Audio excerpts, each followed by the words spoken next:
Hi! Sa video na ito, ipapakita sa iyo kung paano magdagdag at magbawas ng inventory sa Big Seller. Unang paraan, sa inventory list.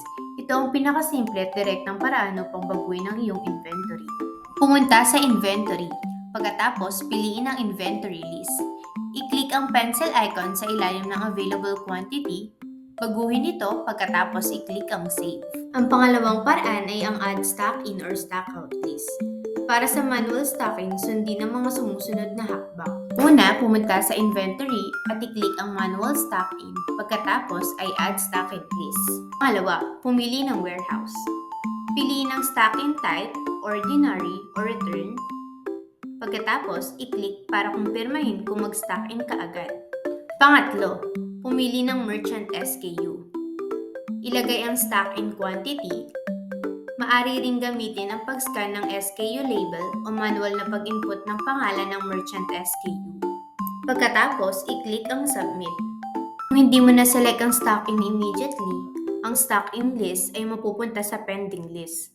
Maaari mo i-click ang stock in button upang mabilis na may dagdag ang stock ng merchant SKU. Ang pagproseso sa manual stockout ay halos parehas lamang. Maaari mo rin itong subukan. Ang pangatlong paraan ay ang stock count.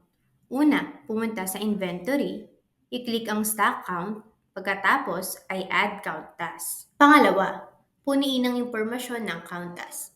Sa add count task page, kailangan mo pumili ng warehouse, piliin ang count type, pagkatapos i-click ang select merchant SKU o ang import merchant SKU upang mag-import ng maramihang SKUs. Pagkatapos piliin ang merchant SKUs, i-click ang generate task sa kanang itaas na sulok. Pangatlo, pagkatapos ma-generate ang count task, maaari mong i-click ang start counting at i-edit upang baguhin ang count task. Kapag nag-input ka ng bilang, ipapakita ng mga resulta ng bilang kung ang stock ng merchant SKU ay madadagdagan o mababawasan. Kung tapos ka na, maaari mong i-click ang finish counting. Ito ang tatlong paraan upang magdagdag o magbawas ang inventory ng merchant SKU sa Big Seller.